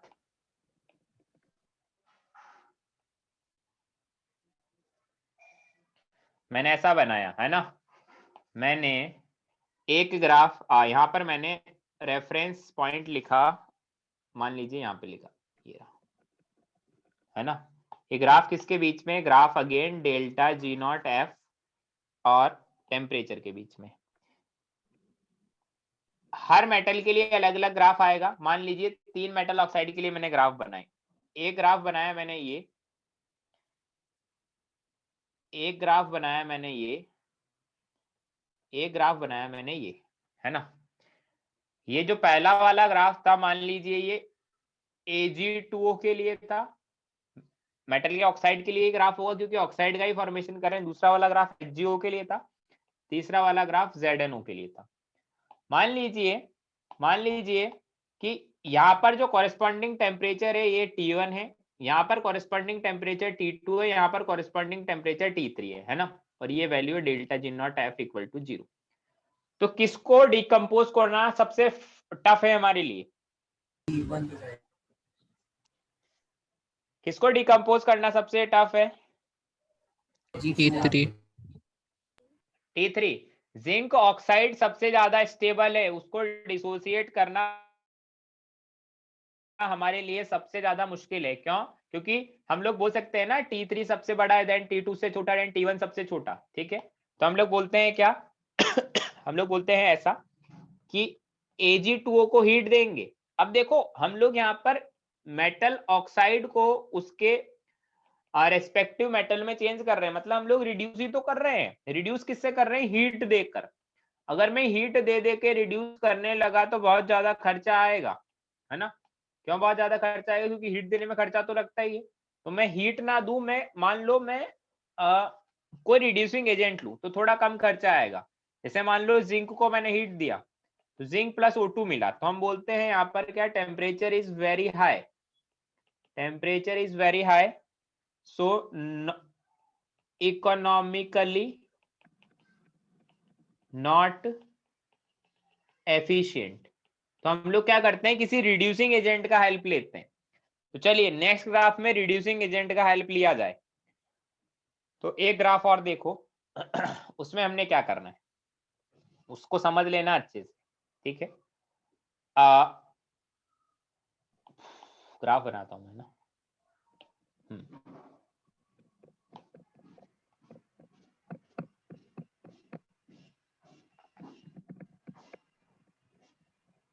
अबे क्या है, म्यूट कर ले, पता नहीं कौन से कीड़े खा रहे हैं।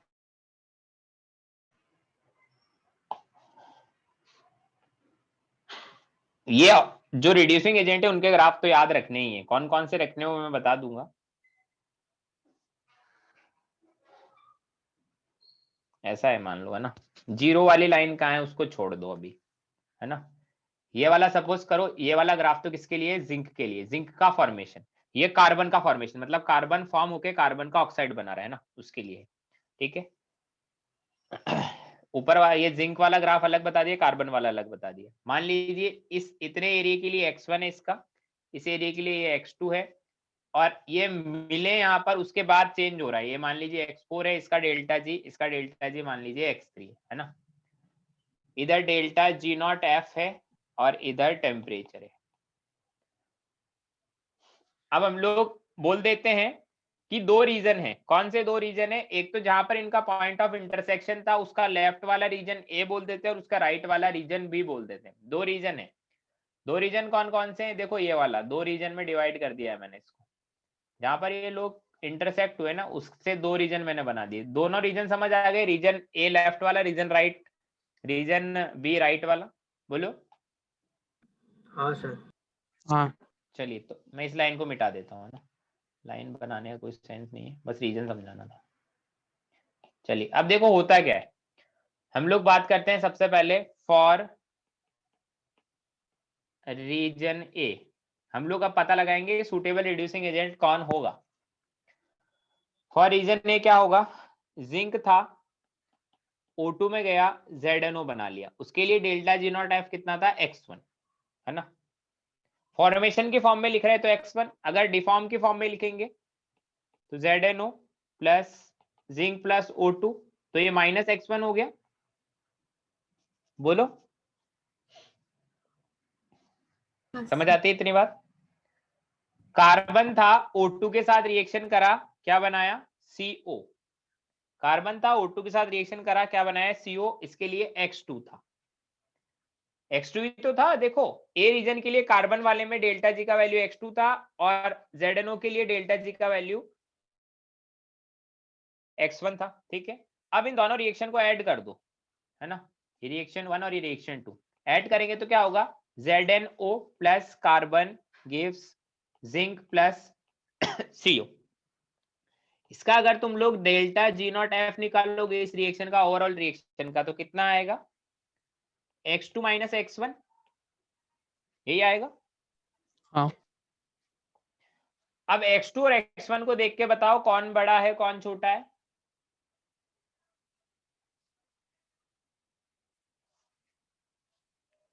जल्दी बोलो, ग्राफ देख के नहीं बता सकते। रीजन ए में हमेशा x2 x1 से बड़ा ही है, रीजन ए में हमेशा x2 x1 से बड़ा ही है, दिख रहा है? हाँ सर। तो रीजन ए की बात कर रहे हैं, x2 हमेशा x1 से बड़ा ही है, मतलब delta G not F is positive. तो हम लोग बोलते हैं सो इस टेम्परेचर को ना मार्क कर देते हैं ना, ये टेम्परेचर जहां पर ये मिल रहे हैं ना, ये टेम्परेचर को मार्क करके टी नॉट बोल देता हूँ, है ना। तो मैं बोलता हूँ so below T naught reduction can not takes place, है ना। तो अभी रिडक्शन कार्बन के साथ जिंक के ऑक्साइड का नहीं होगा, क्योंकि टेम्परेचर हमने उस पर्टिकुलर टेम्परेचर तक हम लोग रीच नहीं कर पाए हैं। अब हम लोग टेम्परेचर बढ़ाते हैं, क्योंकि अब तो रिडक्शन करवाना है। तो बात करते हैं for region B. Region B में क्या होगा? रीजन बी में देखो ऐसा कुछ होने वाला है कि जिंक का ऑक्साइड, जिंक O2 से रिएक्शन करके जिंक ने अपना ऑक्साइड बनाया, तो उसके लिए क्या था वैल्यू बताओ? बी रीजन में x4 delta G not F x4, but हम लोग डिफॉर्म के फॉर्म में लिख रहे हैं, तो क्या मिलेगा? जिंक प्लस O2, ये था माइनस x4, ठीक है। ऐसे ही कार्बन O2 से रिएक्शन करके बनाता है CO, वो था x3, दोनों का सम किया तो क्या मिला? ZnO plus C gives zinc plus CO। तो डेल्टा जी नॉट का वैल्यू कितना आया? x3 minus x4। अब रीजन बी में x3 बड़ा है या x4? x4 बड़ा है। x4 बड़ा है, तो जो ये वैल्यू आएगी ये नेगेटिव आएगी। नेगेटिव का मतलब स्पॉन्टेनियस, ठीक है। तो हम लोग बोलते हैं so above T not temperature reduction can takes place, ठीक है। तो जब टेम्परेचर एक पर्टिकुलर टेम्परेचर से ज्यादा होगा तभी रिडक्शन होगा, चाहे रिड्यूसिंग एजेंट डालो तब भी ऐसा ही होने वाला है। ऐसा नहीं है कि रिड्यूसिंग एजेंट डाल दिया और बस रिडक्शन हो गया। तो ग्राफ के हेल्प से हम लोग उस टेम्परेचर को आइडेंटिफाई कर सकते हैं, जिससे हम ये पता लगा पाए कहाँ पर रिडक्शन पॉसिबल है कहाँ पर नहीं। तो अब इसका यूज क्या है क्वेश्चंस में, वो भी मैं बताऊंगा। पहले मैं नोट डाल के एक दो पॉइंट लिख देता हूँ, है ना। नोट डाल के एक दो पॉइंट लिख देता हूँ, बहुत इंपॉर्टेंट पॉइंट्स है वो। पॉइंट देखो क्या है, पॉइंट है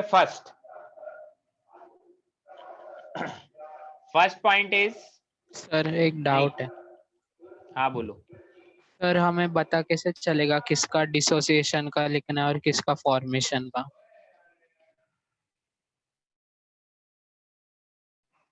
ये जो ग्राफ होता है ये सिर्फ डिसोसिएशन के लिए, फॉर्मेशन के लिए ही वैल्यू होती है। डेल्टा जी नॉट एफ होता है फॉर्मेशन वाला ही होता है।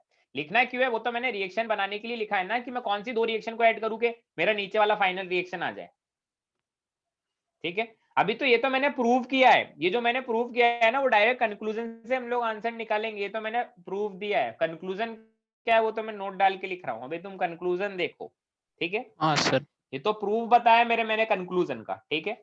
If curve of metal oxide, if curve of metal oxide is at down side of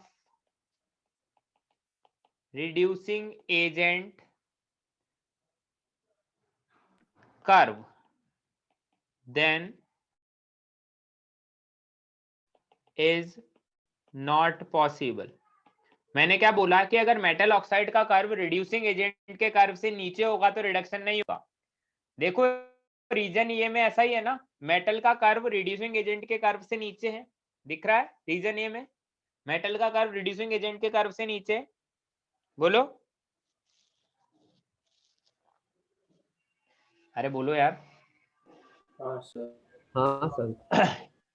A reason में मेटल ऑक्साइड का कर्व रिड्यूसिंग एजेंट के कर्व से नीचे आ रहा है, इसलिए रिडक्शन पॉसिबल नहीं है, ठीक है। तो रिडक्शन कब पॉसिबल होगा, तो उसके लिए डायरेक्ट रूल हमने बनाया है, if curve if curve of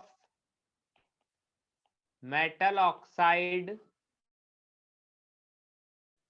is above the curve of reducing agent, then reduction becomes possible. अगर मेरा रिड्यूसिंग एजेंट के कर्व से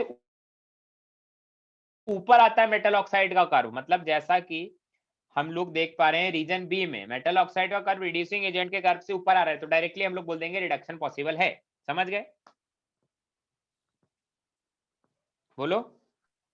हाँ सर। चलिए, तो हम लोग ऐसे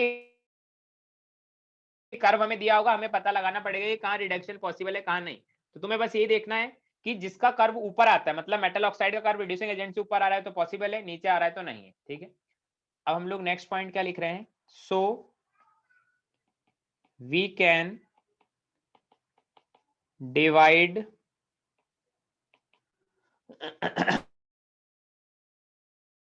metal oxide into two categories. ठीक है, first they have low dissociation temperature, मतलब low dissociation temperature हो, so they are directly heated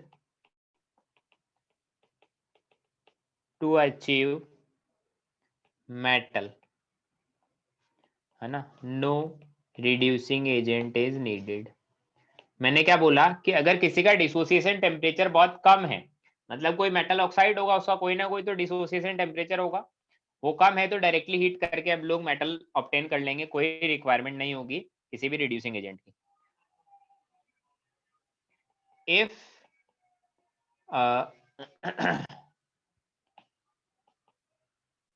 if they have high dissociation temperature, then they are not directly heated, है ना? Directly heat करके हम लोग बना सकते हैं मेटल को मेटल ऑक्साइड से, बट नहीं करेंगे क्योंकि एनर्जी बहुत ज्यादा वेस्ट होगी। तो हम लोग लिखते हैं इंस्टेड ऑफ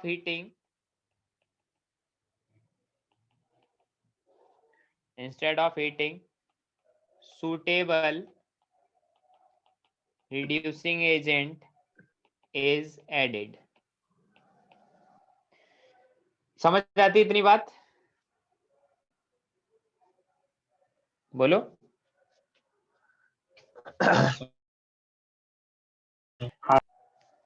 किसी को कोई दिक्कत है? अलिंगम डायग्राम में कोई दिक्कत है किसी को? बोलो।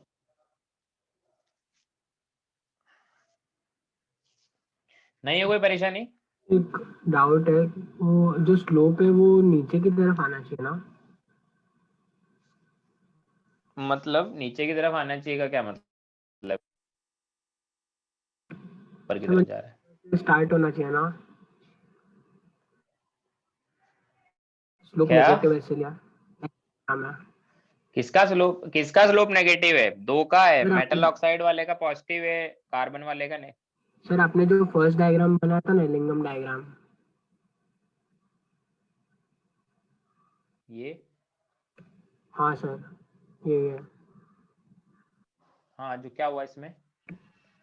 तो उसमें जो स्लोप है वो डाउनवर्ड्स डायरेक्शन में जाना चाहिए। क्यों? सर क्योंकि नेगेटिव है तो वो कंफ्यूजन है। स्लोप नेगेटिव है तो किसी ने ऐसा बोला है क्या डेल्टा एस हमेशा ऑलवेज पॉजिटिव होगा? ऐसा बोला है किसी ने कि डेल्टा एस तो हमेशा पॉजिटिव होता ही है? अब तुम देख लो, बताओ। हाँ सर समझा दूँ। चलो ठीक है, यहाँ तक पढ़ के आना। कल वाली क्लास में हम लोग अलिंगम डायग्राम हमारा कंप्लीट हुआ नहीं है, उसको आगे देखेंगे, फिर आगे पढ़ते हैं। ठीक है सर एक बार वो थर्ड वाला ग्राफ दिखाइए ना सर। इसमें आपने x1 x2 डिफरेंशिएट किया है। हाँ सर मतलब सर पर्टिकुलर क्या क्या होता है सर ऐसे x2 के लाइन में? मतलब सर मतलब सर आपने ऐसे 4 पार्ट्स में ऐसे क्यों नेम किया है इसे, वो समझा नहीं। इसलिए किया है कि मैंने 2 रीजन डिवाइड कर दिए, रीजन ए रीजन बी। तो हाँ रीजन सर। ए में कार्बन के ऑक्साइड का फॉर्मेशन का डेल्टा जी x2 मान लिया जो कि वेरिएबल है, और ये x1 मान लिया मेटल के लिए। ऐसे ही रीजन बी में ये x4 मान लिया और ये x3 मान लिया। x4 की आप बस हो रहा है। अब हमेशा नहीं क्या बोल x4 रहा सर है x? इंक्रीजिंग ZNO का इंक्रीज हो रहा है ना सर। हाँ सर हाँ समझा। हाँ, और कोई डाउट है किसी को?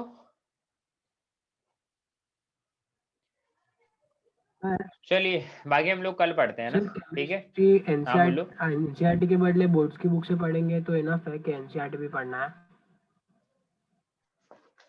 हाँ पढ़ लो, बोर्ड की बुक से पढ़ लो, इनफ है, पढ़ो तो सही तुम पहले।